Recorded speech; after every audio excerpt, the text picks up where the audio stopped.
Well, thank you. Thank you. Seems like I should be thanking you, actually, but wow, welcome, and thank all of you for coming here today. It's always great to be able to see you in person, and I appreciate that many of you have been coming here for many, many years, and it's nice to see all the new faces as well. Now, I know that coming here is a significant investment of your time, and we're going to do our best to do what we can to make this a valuable experience. So it'll be no surprise that this is certainly a very unpredictable business environment.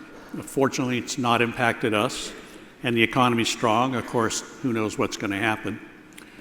And I've always believed that in unpredictable or difficult times, it's best to stay focused on the basics.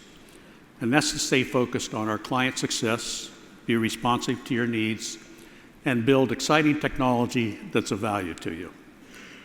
So, of course, on a more positive note, unpredictable or difficult times always come with opportunities as well. So we will be especially alert for those. So while the business environment is unpredictable, I would say that the technology directions are not. I see this as a very exciting time for technology. Last year, I spoke at length about how generative AI is a generational change in computing that will have a huge impact on how people work, and will impact all of our businesses. And what I've seen since then only confirms my belief that we are in the early stages of a massive shift in computing. We've built AI functionality into all of our products, and we continue to invest heavily in how we can transform both the user experience and the technology layer through AI. There are two fears that I often hear verbalized about Gen AI, both of which are legitimate concerns, that are often used as arguments against using AI. The first is about displacing people from the work that they do. This, of course, is a fear that occurs with every advance in technology, and today there are many people predicting massive job losses due to AI. Now, it's true that new technology often results in a great deal of dislocation, and that dislocation can certainly be painful for those who experience it. Yet, in almost every case, advances in technology have resulted in greater productivity and more rewarding roles without a net long-term loss in jobs. A good example is the advent of word processors, which made typing pools obsolete, freeing people up to do more challenging and interesting roles. There will, of course, be a lot of opposition to the introduction of AI, as there is with every new technology. And even today, we're still seeing people around the world opposing the introduction of electronic medical records. Yet, to my knowledge, EMRs have never led to a net reduction of jobs. What it has led to is better patient care. So the second concern I often hear is about the tendency of AI to hallucinate. That is, to make up answers. So fortunately, the technology is improving, and increasingly there's less hallucination, but it certainly remains a problem. I often think of Gen AI as a new form of user interface, one in which we can converse with the computer much the same way we converse with other humans.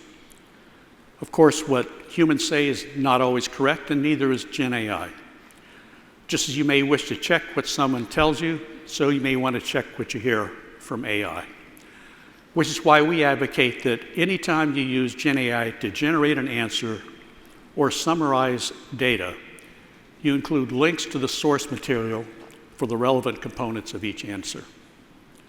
Now, our experience with pilot sites indicates that careful introduction of AI results in a very high degree of accuracy, and it receives an enthusiastic response from users. However, it's important to remember that AI is an assistant, and it's humans that are always responsible for all decisions. Our experience is that well-planned change management is especially important in introducing AI into sophisticated settings, such as the introduction of an AI-assisted medical record. Based on our experience with pilot programs, we often initially disable the ability of AI to answer certain types of questions, for the simple reason that when someone is first presented with a new technology about which they are suspicious, the last thing they want is to hear to be told how to do their job. Of course, these features can be turned on later as people become more comfortable. Another important trend is that companies increasingly want to consume computing as a service, or to put it differently, to manage application and data services rather than computers. This, of course, is a trend that has been growing for some time, and we've been providing such services for years from data centers in multiple locations around the world. However, due to the rapid growth and demand, we are making a major investment in upgrading our managed service capabilities globally.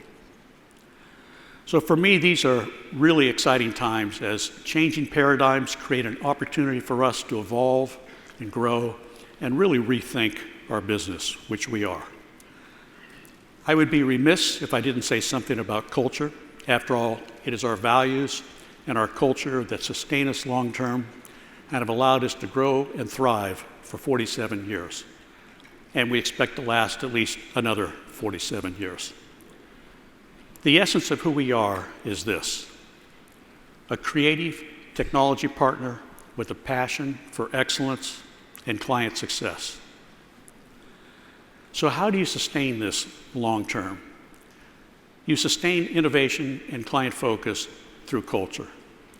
A culture that values innovation will attract innovative people. A culture that embraces client success will attract people who want to produce value. Once again, thank you all for being here today. Thank you for your trust. Thank you for your business. Like everyone from InterSystems, I look forward to meeting as many of you as possible over the next couple of days. So if you see me standing around, I hope you'll walk over and say hello. Thank you.